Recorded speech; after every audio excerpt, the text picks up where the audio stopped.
네, 강프로입니다. 자, HLB 보겠습니다. HLB가 오늘 1.2% 하락해서 끝났습니다. 장중에는요, 여기 보시면 16%까지 강세를 보이는 구간이 있었는데 오늘은 고가에서 매물이 나왔어요. 근데 이 고가에서 매물이 나오는 건 당연하다고 보시면 됩니다. 자, 제가 어저께도 그랬고 엊그저께도 그랬고 계속해서 이야기를 드렸었던 내용은 한 가지 내용이었습니다. 그게 무슨 내용이었냐? 확인을 하고 우리가 매수 타점을 잡자. 그쵸? 그게 가장 중요하다고 이야기를 드렸어요. 뭐 NIS니 뭐 여러 가지 내용에 대한 부분이 있잖아요. 그 부분이 우리가 어떤 식으로 생각을 해야 되냐면 이걸로 인해서 주가가 올라가는 게 아니라 이 내용을 가지고 앞에 좋은 일이 생기는 겁니다. 그 앞에 좋다는 일은, 그쵸? 그 앞에 좋다는 일은 FDA에 대한 통과가 되고 그리고 흑자 전환이 되는 것을 의미를 합니다. 그럼 흑자 전환이 됐을 때는 주가가 지금 위치가 아니라는 거예요. 그렇기 때문에 여기 그 시작점을 보면 어디부터 올라갔나요? 12월 달부터 시작해서 신고가를 만들었고요. 매물 소화 과정 한번 거치고 나서 추가적으로 상승세가 나왔고요. 상승세가 나오는 구간에서 뭘 만들었죠? 추가적으로 시세를 계속해서 발생을 시켰죠. 그러면 시가총액이 어디까지 올라갔는지를 보셔야 됩니다. 지금 시가총액이 거의 한 6조 원대, 여기서 대략 한 시세가 시작됐었던 그 정도까지 내려가면 30%더 빠져야 되는데 6에서 30%더 빼면 1조 8천억, 2조 원 정도가 더 빠지죠. 그럼 한 4조 원대 정도가 나오죠. 이 정도 시세가 나왔던 거예요. 즉 4배에서 5배 정도.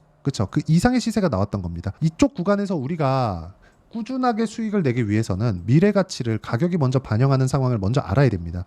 전 정확하게 1월 달부터 매매를 이어왔고요. 그리고 이 구간에서 매매를 이어왔었던 이유는 미래 가치를 반영하는 주식시장의 특성을 이해를 했기 때문에 그렇습니다. 어떤 구간에서부터 매매를 진행했는지 그 내용부터 말씀드리면요. 자, 내용 보세요. HLB 어때요? 올라가는 구간에서 매매를 했죠. 이렇게 매매를 해야 된다는 겁니다. 떨어졌어요. 여기 3월 말 4월 초 이때. 근데 떨어지는 구간에 제가 매도를 했지 매수를 하진 않았죠. 매수하는 이쪽 구간은 확인하고 매수를 했다는 겁니다. 지금도 마찬가지예요. 제가 여기 하한가 풀리는 날은 매매를 한번 해서 3% 손절을 했습니다. 그쵸? 이거는 단기적인 구간을 보고, 그쵸? 하한가가 풀렸기 때문에, 그쵸? 번쩍하는 그 시세를 보고 들어간 거예요. 단기간에 봤기 때문에 바로 매도를 한 거고, 그리고 나서 이제 하한가가 풀리고, 하한가 풀린 이후에 뭐가 나와요? 이평선하고 만나는 구간이 나옵니다. 우리는 그걸 기술적 반등이라고 합니다. 뭐 NIS니 뭐 FDA 다시 재심사를 한다느니 항서에서 뭐 VIP가 왔다는 이런 내용보다 더 중요한 게 어떻게 반등이 나오고 어떤 구간이 나와야 반등이 진행되는지 그 내용이 정말 중요한 거예요. 그리고 이 내용에 대한 부분을, 그쵸? 우리가 가격으로 이해하는 게 가장 중요하다. 그쵸? 그게 진짜 중요한 겁니다. HLB로 다시 돌아와서 보면요. 우리가 이쪽 구간에서 봐야 되는 내용은 반등을 확인하는 것. 정확하게 이쪽 구간에서 제가 매매한 내용을 제가 보여드렸잖아요. 그럼 이 내용을 가지고 우리가 지금도 확인을 하자는 겁니다. 즉 대응하라는 건, 그쵸? 어떤 식으로 대응하고 어떤 타점을 잡아야 되고 그런 거 있잖아요. 여기 분봉을 보면 5분봉으로 한번 볼게요. 오늘 같은 경우에도 단기적으로 번쩍하고, 그쵸? 장 초반에 시세를 한번 줬다가 쭉 빠졌어요. 이쪽 구간에 잘못 물리면 손실을 2번씩 3번씩 볼 수도 있습니다. 그래서 반등을 확인하는 구간은, 그쵸? 그 구간을 이해하는 게 중요한 거고, 그 구간을 이해했을 때 내가 꾸준하게 수익 볼 수 있는 상황을 만들어갈 수 있다. 아까 전에 제가 매매 타점에 대해서 이야기를 드렸는데 HLB 관련돼서 보면 어때요? 매수, 매수, 매수. 그쵸?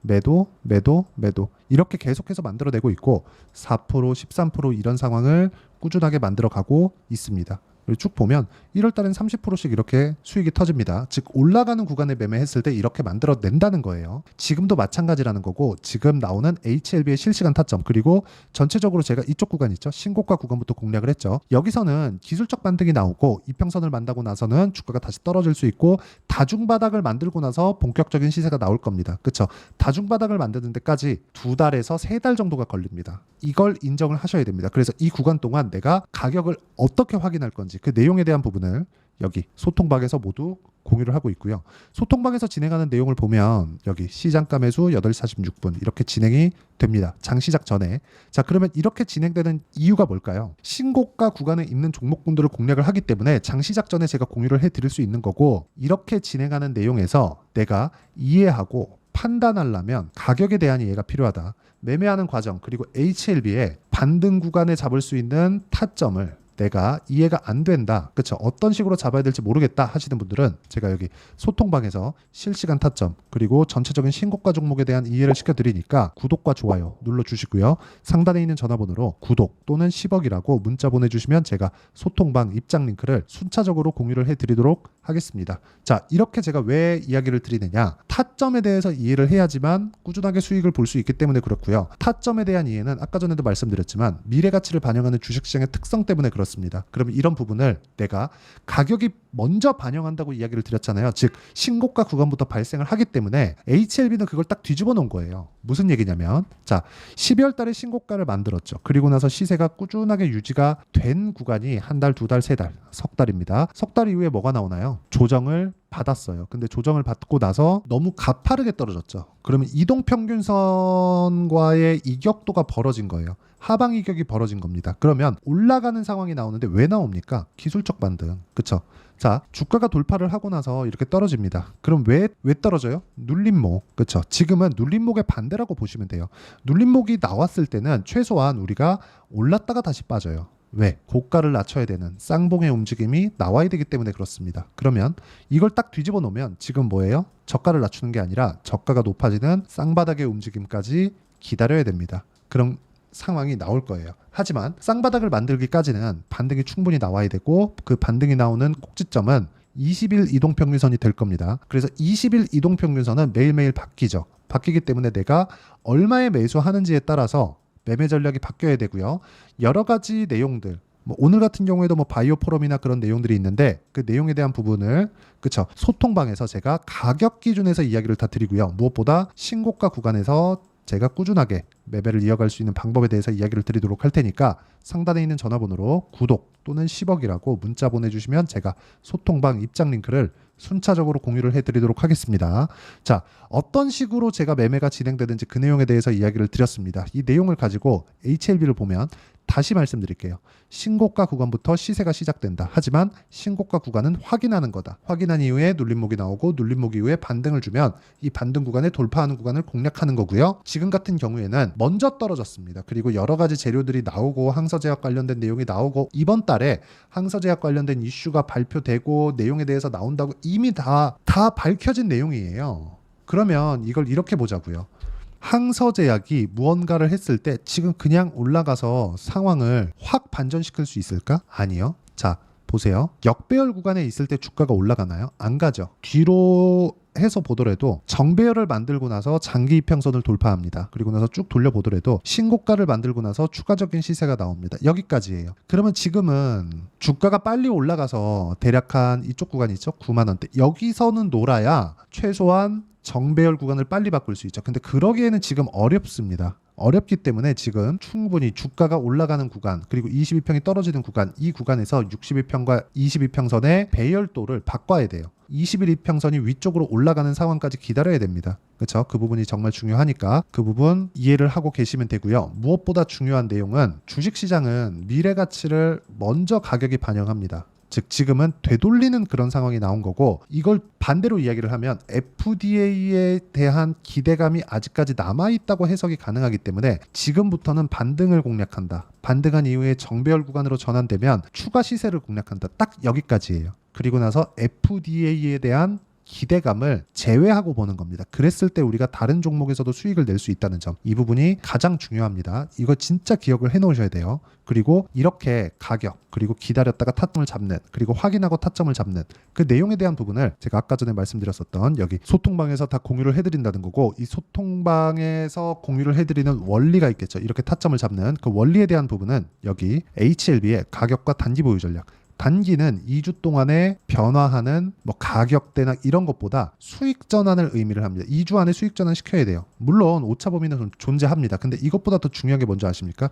주식시장은 미래 가치를 가격이 먼저 반영하기 때문에 우리가 시세가 빨라질 수밖에 없어요. 그래서 2주 안에 수익 전환 못 시키면 우리가 가격을 잘못 잡았다고 보시면 됩니다. 이 구간에 우리가 흔들리는 상황이나 여러 가지 이유나 근거들이나 이런 부분이 있겠지만, 다시 한번 말씀드리지만 단기 2주 안에 내가 수익 전환 시키지 않으면 심리가 흔들려서 어렵다. 그렇기 때문에 단기 보유 전략을 반드시 기억을 하시고요. 지금도 마찬가지입니다. 우리가 반등 구간에 어떻게 물탈까요? 그게 아니에요. 확인하고 물타면 됩니다. 싸게 잡는 게 중요한 게 아니라 시세 초입에 잡는 게 중요하고, 그 내용을 단기 보유 전략으로 제가 준비를 해놨다는 거고요. 무엇보다 이 내용을 토대로 우리가 HLB의 실시간 타점을 제가 문자로 공유를 해드리도록 할 테니까 상단에 있는 전화번호로 HLB, 자 HLB라고 문자 보내주시는 분들에 한해서만 제가 단기 보유 전략 그리고 실시간 타점을 문자로 공유를 해드리도록 하겠습니다. 자, 내용 정리하면 그렇습니다. HLB가 이제는 폭락 구간은 끝났다. 이제는 이격을 좁혀야 되고 이격을 좁히는 과정에서 내가 꾸준하게 수익을 볼 수 있는 상황을 만들려면 가격에 대한 이해가 필요하다. 그 가격에 대한 이해는 신고가 구간에 있고요. 지금은 신고가 구간을 뒤집어 놨을 때 기대감이 남아있는데 주가는 빠졌다. 추가적으로 반등한 이후에 쌍바닥을 만들고 추가적으로 올라갈 수 있다는 거고 올라가는 과정에서 타점을 잡자. 그게 핵심 사항입니다. 그리고 이 내용에 대한 부분, 즉 원리를 제가 여기 단기 보유 전략 그리고 실시간 타점으로 제가 다 공유를 해드릴 테니까 상단에 있는 전화번호로 HLB라고 문자 보내주시면 되고요. 그리고 무엇보다 중요한 내용입니다. 이렇게 매매를 하려면 어떻게 분류하고 어떻게 판단해야 되는지 그 내용에 대한 부분을 제가 다 이해를 시켜드리도록 할 테니까 영상 끝까지 시청하시고요. 모든 분들이 성공 투자하셨으면 참 좋겠습니다. 자, 24년도가 돼도 여전히 시장은 녹록지 못합니다. 이런 상황이 벌어지는 건 어쩔 수 없습니다. 이런 상황에서도 수익이 나는 종목들의 구조는 변하지 않습니다. 즉 대시세 종목에 대한 구조는 변하지 않는다는 거고 실제 제가 소통방에서 지속적으로 이야기를 드리고 있는 내용도 대시세 종목이나 시장 주도주를 공략하는 건 철저하게 가격 분석을 하라고 이야기를 드리고 가격 분석 이후에는 이슈에 대한 파악 그리고 이슈를 파악하고 나서는 다시 내가 얼마에 매수할지 그 타점에 대한 부분을 지속적으로 언급을 하고 있습니다. 자, 근데 생각해 보세요. 1월 달에 시장이 굉장히 어려웠습니다. 어려운 상황에서의 어떤 종목들이 강했냐 보면 반도체와 그리고 바이오입니다. 자, 실제 여기 보면요. HLB에 제가 실제 매매한 내용을 띄워놓고 보여드리고 있는데 1월 22일부터 매매를 시작해서 4일 동안 31%의 수익 마감이 됐고요. 그리고 여전히 신고가 종목입니다. 자, 그리고 그 다음 어보브 반도체 이름을 보시다시피 반도체 종목이죠. 그리고 AI 반도체는 지속적으로 강세를 보이고 있습니다. 이 종목도 신고가를 먼저 달성한 이후에 제가 21%의 단기간에 21%의 큰 수익을 내고 마감이 됐습니다. 다시 재공략을 준비하고 있고 이런 부분은 소통방에서 다 공유를 해드립니다. 자, 그리고 그 다음 코세스. 자, 코세스 같은 종목도 당연히 그쵸 신고가 종목이고요. 그리고 반도체 종목입니다. 이 종목도 영업일 기준에서 이틀 동안 대략 한 15%의 수익 마감이 됐습니다. 내용을 한번 보시면 어떻습니까? HLB를 포함해서 뭐 30%, 20%, 뭐 15% 이런 식의 수익이 지속적으로 발생하고 있는데 이 세 종목 모두 다 신고가 종목이고 1월 달에 시장이 약세를 보이고 있는 구간에서도 강했었던 그런 종목입니다. 특징점이 하나 있는데 그 이슈에 앞서서 가격이 먼저 반영했다는 거죠. 자, 근데 그게 기업 밸류업 프로그램이라고 하죠. 그 종목들도 마찬가지입니다. 오늘은 그 부분에 대해서 이야기를 드릴 텐데 그렇게 제가 가격을 먼저 보고 이슈에 대해서 파악하는 이유는 결과적으로는 큰 시세를 먹기 위한 사전 준비 작업입니다. 실제로 큰 시세를 먹기 위해서 사전 준비 작업을 했을 때 여기 레인보우 로보틱스 127% 그리고 ISC 98% 그리고 한미반도체 97%의 큰 수익을 내는 상황을 만들 수 있습니다. 어떤 식으로 소통방에서 진행됐는지 그쵸? 그 상황을 제가 이야기를 드린 건데 이런 상황도요 당연히 신고가를 공략했을 때 가능한 겁니다. 자, 그러면 이번에도 마찬가지입니다. 그쵸? 정부 주도의 코리아 디스카운트 해소 방안이 2월 달에 발표를 하고요. 그리고 2월 달에 발표된 내용을 토대로 주가가 움직이는 게 아니라 이미 움직인 내용이 있죠. 실제 이 내용은 크게 중요한 게 아니라는 겁니다. 실제 움직인 내용을 보면 자, 기아차입니다. 실제로 12월 달에 신고가를 만들어 놓고 정부에서 입김을 불어 넣으니까 순식간에 기아차를 포함해서 현대차 같은 거대 기업들의 주가가 2주도 채 되지 않아서 40% 정도의 큰 시세를 냅니다. 자, 그러면 우리는 어떤 종목을 봐야 될까요? 이슈를 파악해야 되는 것도 맞지만 철저하게 가격에 맞춰서 매매를 해야 되는 게 당연히 중요합니다. 정부가 주도하는 정책 방향이 있겠죠. 그 방향에 맞춰서 우리가 종목을 찾을 필요가 있다. 자, 그러면 답이 나왔습니다. 정부가 주도하는 방향에 맞춰서 제2의 기아차를 찾는 게 지금은 중요하다. 근데 정부 정책의 방향에 맞게 가자. 그랬을 때 앞서서 제가 보여드렸었던 내용인 여기 레인보우 로보틱스 127% 그리고 ISC 98% 그리고 한미반도체 97%와 같은 수익을 낼 수 있습니다. 물론 시간에 대한 부분은 최소 2주의 시간이 필요하고요. 그리고 최장 3개월 안에 끝내야 됩니다. 자, 기아차의 시세를 보셨던 것과 같이 2월 달에 정부 정책의 방향이 결정되고요. 바로 3월 달이면 시행입니다. 자, 그러면 우리는 거기에 맞춰서 당연히 종목을 찾아야 되고 제가 제2의 기아차를 찾아놨습니다. 제가 아까 전에 소통방에서 이야기를 드렸었던 내용 다 공개를 해드렸는데 그 내용처럼 종목만 받고 싶다 하시는 분들은요. 상단에 있는 제 전화번호로 대시세. 자, 대시세라고 문자를 보내주시면 정부 정책의 방향에 맞는 종목을 모든 분들에게 무료로 공개를 해드리도록 하겠습니다. 자, 제가 원하는 건 채널 성장이 목적입니다. 자, 그래서 구독과 좋아요 꼭 좀 부탁드리고요. 모든 분들이 정부 정책에 맞는 방향으로 매매를 이어가서 큰 수익 보셨으면 좋겠습니다.